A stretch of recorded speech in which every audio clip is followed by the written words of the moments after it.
Esse mouse é aclamado por ser o melhor mouse custo-benefício em 2023. Mas em um mercado agora tão saturado por outros mouses do AliExpress, como será que ele compete? Será que ele continua essa realidade ou será que ficou para trás? Eu tenho mais de 5 anos pesquisando sobre mouses e hoje vou comparar o AJ199 da Ajas com diversos outros mouses que eu tenho aqui, sendo do mesmo custo ou até mesmo de faixas de preço diferentes para ver o quão bom ele é e o quanto ele merece a sua atenção. Hello, ladies and gentlemen, eu sou o Delvin, sejam bem-vindos a mais um vídeo e hoje estamos com o review do Ajas AJ199, esse mouse daqui do AliExpress que várias pessoas vêm clamando bastante por ele. E eu tô aqui para poder mostrar minhas opiniões depois de alguns meses de uso e compartilhar um pouco o que eu acho que você pode tomar cuidado, prestar atenção na hora de comprar esse mouse. Vamos começar falando sobre tamanho, formato e dimensões, né? Vale a pena ressaltar que aqui no canto superior direito vai estar aparecendo todas as informações sobre o mouse, caso você queira saber, e comparar com outros mouses. Então, em tamanho, ele é um mouse pequeno. Ele não preenche muita mão, mas ao mesmo tempo também não é minúsculo, que nem aqueles mouses exclusivos de fingertip.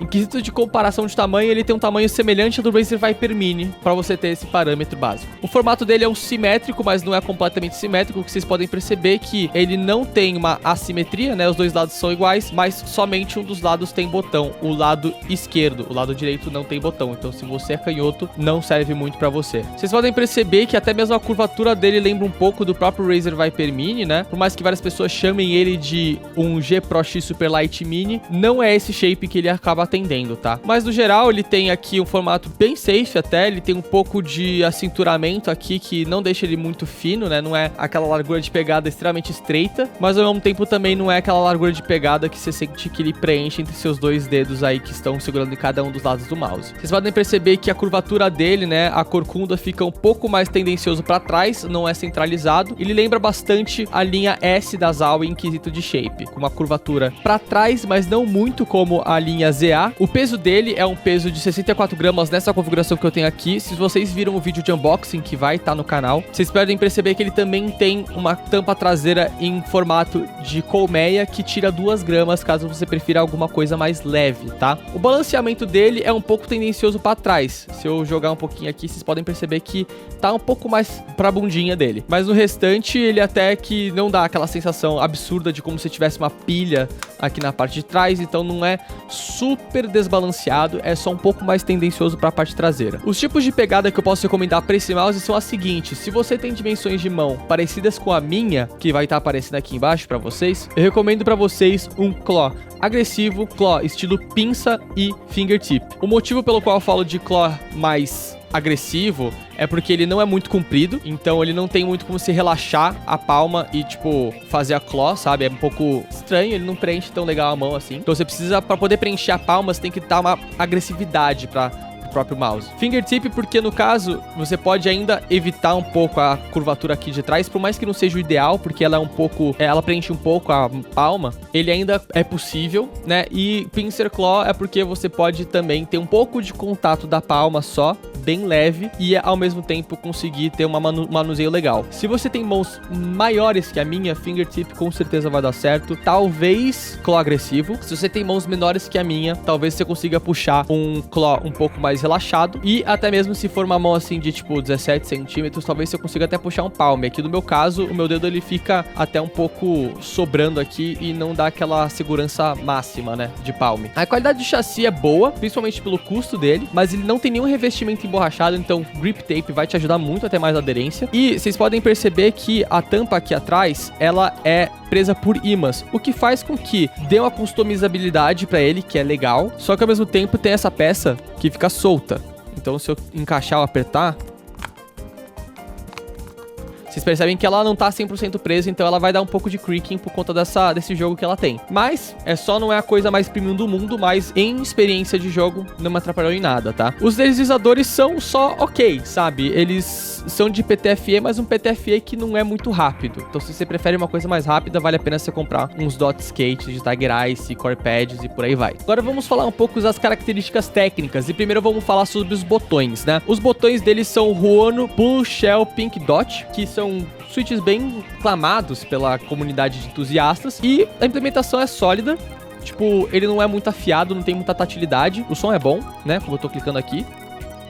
ele é bem spamável, mas ao mesmo tempo ele não tem a tatilidade que eu sinto um pouco de falta. Então, são switches bons, não vão te dar problema, não me deu problema de duplo clique, mas ao mesmo tempo não são aqueles switches que eu viro e falo, nossa, isso aqui é uma sensação premium, sabe? Eles são implementados de uma maneira ok. O sensor dele é um 3395, né, que é o mais topo de linha que a gente tem hoje em dia, supostamente, né, com as tecnologias mais novas de motion sync e por aí vai. Só que uma coisa que é bizarra é que eu não sei porquê, eu já tive 3395, vocês vão ver nas comparações que existem mouse com 3395 que eu tenho aqui, mas a implementação do meu é um pouco flutuante, a palavra que eu vou usar. Porque a sensação que eu tenho é que quando eu vou movimentando ele, eu sinto que ele tem um pouco de sensação que ele tá flutuante mesmo, sabe? É bizarro, eu não consigo explicar melhor do que isso. E, tipo, não é tão firme, não é tão rápido a resposta comparado a outros mouses que vocês vão ver. São mouses, tipo, que realmente são mais tops, aí como consequência vira e fala, Delb, sua comparação também não é muito boa. Mas eu acho que vale a pena trazer isso pra vocês. E vale a pena ressaltar que quando eu comentei isso em fóruns tipo Reddit e afins, não foi todo mundo que compartilhou dessa sensação. Muita gente falou que podia ser o posicionamento do sensor, porque ele pode ser diferente do que eu tô acostumado, só que ele é bem centralizadinho. Quando eu faço a pegada, ele tá no lugar centralizado comparado aos outros mouses que eu já usei. Então foi uma sensação um pouco estranha. Pode ser a minha cópia, pode ser uma coisa que todo mundo pode estar experienciando, ou pode ser só um efeito muito estranho pra mim, meio placebo, de uma maneira contrária. O wireless dele é bom, né? Ele tem um donglezinho aqui dentro, que, né, a gente pode perceber que tem um compartimento que é legal pra você poder guardar na hora de transportar ele pra lá e pra cá. Ele vai até 1000 Hz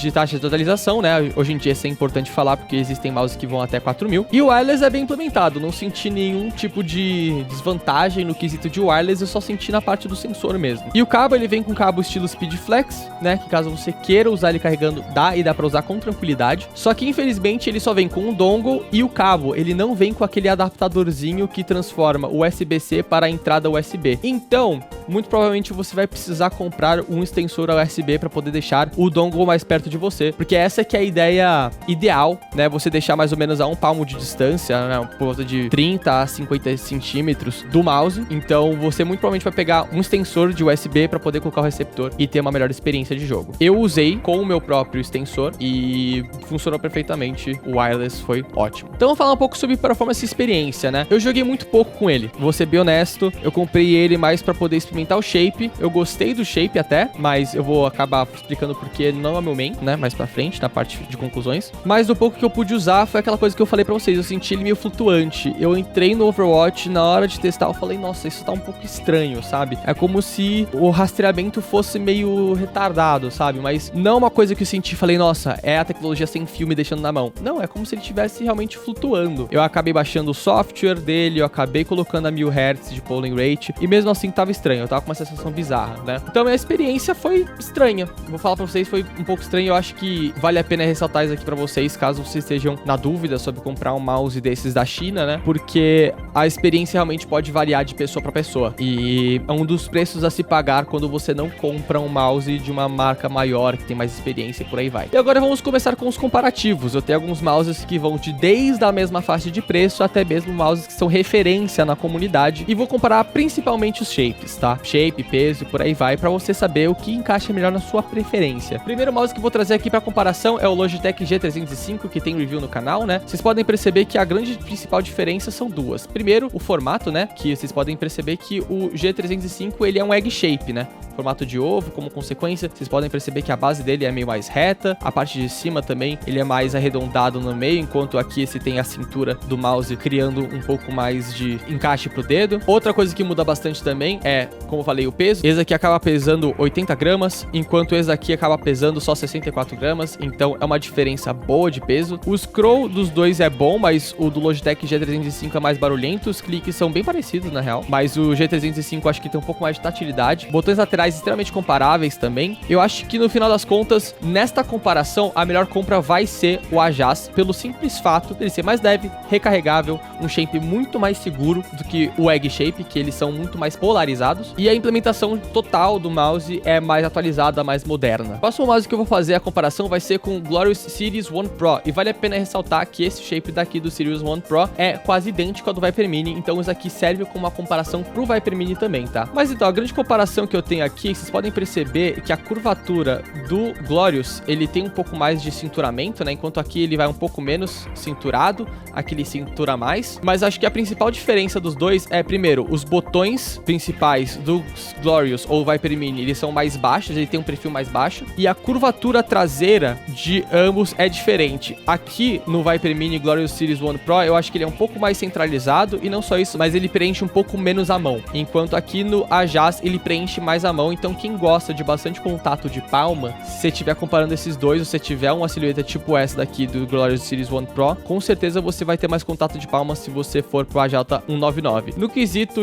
de performance, bom, eu acho que os dois são bem comparáveis em quesito de qualidade de cliques, assim, pelo menos do Series 1 Pro pro AJ199. O Viper Mini, ele tem os cliques óticos, que dão mais longevidade, mas a sensação deles são menos premium realmente do que os do AJ199. Então, a comparação desses dois, qual que seria a minha recomendação? Se você gosta de mais contato na palma, o AJ199 tem um shape melhor. Mas se você gosta de fazer fingertip que nem eu, ou gosta de uma coisa um pouco mais fina na parte da cintura, na parte da pegada, o Razer Viper Mini ou Glorious Series 1 Pro vai servir melhor. Agora, comparando com outro mouse que é hoje em dia o meu main, o Pulsar X2 Mini, ambos têm uma implementação de 3395 e eu posso dizer, sem pensar duas vezes, que a implementação do X2 Mini pra mim foi melhor. O shape dos dois é um pouco mais diferente, né? Vocês podem perceber que o X2 Mini, ele tem a curvatura mais tendenciosa pra trás e também botões de perfil mais baixo. A maneira que o X2 Mini, ele é mais reto, né? Ele tem uma curvatura menos pronunciada, faz com que ele tenha um formato mais safe e ao mesmo tempo tem uma largura de pegada maior. Então, se você gosta de mouse mais fino pra pegada, entre esses dois, o AJ199 ele é mais fininho. O revestimento do Pulsar X2 é um pouco mais emborrachado, mas não é aquelas grandes coisas, tanto que eu ainda uso grip tape, porque eu ainda prefiro usar os Pulsar Super Grips. O scroll do X2 é extremamente mais tensionado e mais barulhento também. Os botões laterais são até que comparáveis e o peso dos dois eu acho que é uma grande diferença, né? Porque enquanto o Viper Mini, ele tem mais ou menos o mesmo peso que o AJ199, aqui a gente tá com o mouse bem mais leve, tá? Mas não é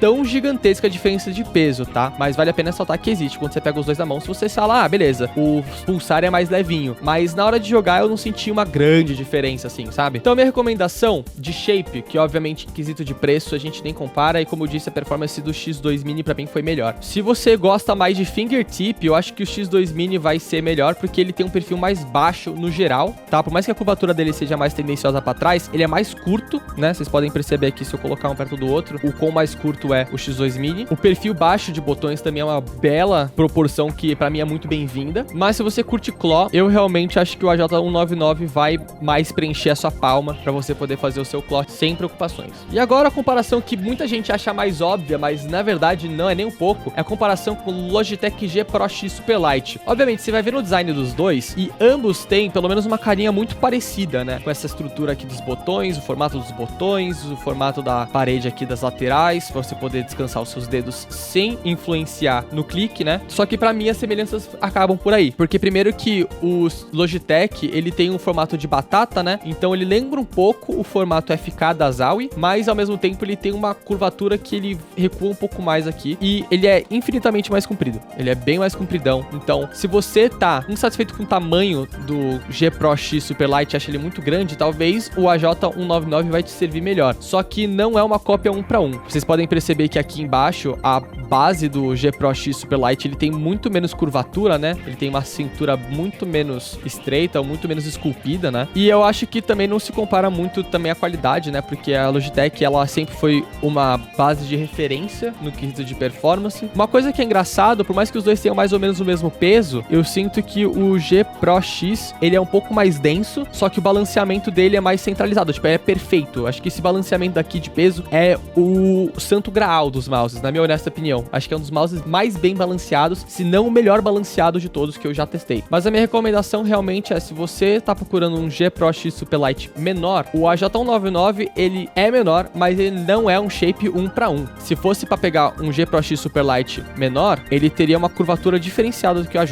Existem outros mouses que estão servindo esse propósito. E agora vem meu momento de recomendação. Se eu recomendo você pegar o AJ199, e na minha experiência individual, eu acho um pouco difícil, porque hoje em dia a gente tem um mercado saturado com vários outros mouses chineses. Attack Shark X3, Dynamo Shark M3S, né? Não normal, o S porque é o small, o VGN Dragonfly. Obviamente, cada um tem o seu próprio propósito, né? Eu acho que o Attack Shark é o mais próximo do AJ199 no quesito de shape, é extremamente semelhante, mas o Dynamo Shark, ele tem uma curvatura mais para trás, ele permite um apoio de claw melhor. O VGN Dragonfly tem um formato mais FK da Zowie, então ele tem uma curvatura um pouco mais centralizada e menos contato na palma para poder fazer claw e mais para você fazer palm. Sobre esse mouse, eu posso ter tido azar. Eu não recebi essa cópia da Ajas nem nada, eu comprei com o meu próprio dinheiro e, como consequência, eu tava sujeito a receber um produto que tem um controle de qualidade como qualquer consumidor. E essa sensação para mim foi estranha. Tipo, para uso cotidiano, se você quiser um mouse, na verdade, só para você poder fazer coisas de escritório e por aí vai, esse mouse daqui é sensacional. E é o uso que eu dei para ele. Eu levei ele para o meu escritório onde eu trabalho e ele virou o meu mouse de trabalho, porque ele é um mouse leve, tem um formato confortável, um formato safe e eu não preciso me preocupar no escritório com a performance dele. Mas vista a experiência que eu tive, eu não consigo recomendar 100% desse mouse. Eu recomendo talvez comprar usado de alguém que possa te assegurar que o mouse está funcionando perfeitamente, porque infelizmente na minha experiência ele deu essa flutuada e foi bizarro, foi um pouco estranho. Não foi satisfatório, confortável, não consegui performar consistentemente. E esse é o risco que se tem quando você compra de uma marca mais barata, porque o controle de qualidade que eles têm é muito menos rigoroso. Mas no geral, se eles conseguirem consertar esse problema, ou se você pegar esse mouse sem o problema que eu tive, ele é um mouse sólido. Pelo preço, principalmente, é sensacional. Antes, a gente só conseguia mouse estilo tijolo, que nem o G305, sabe? Que são extremamente pesados, ou um shape mais polarizado, sabe? Hoje em dia, a gente tá pegando mouses que são competitivos. Tem sensores atualizados, cliques que os entusiastas gostam, e, como consequência, é uma experiência mais interessante para nós consumidores. Até remessa conforme acabar um pouco com os nossos sonhos, mas isso a gente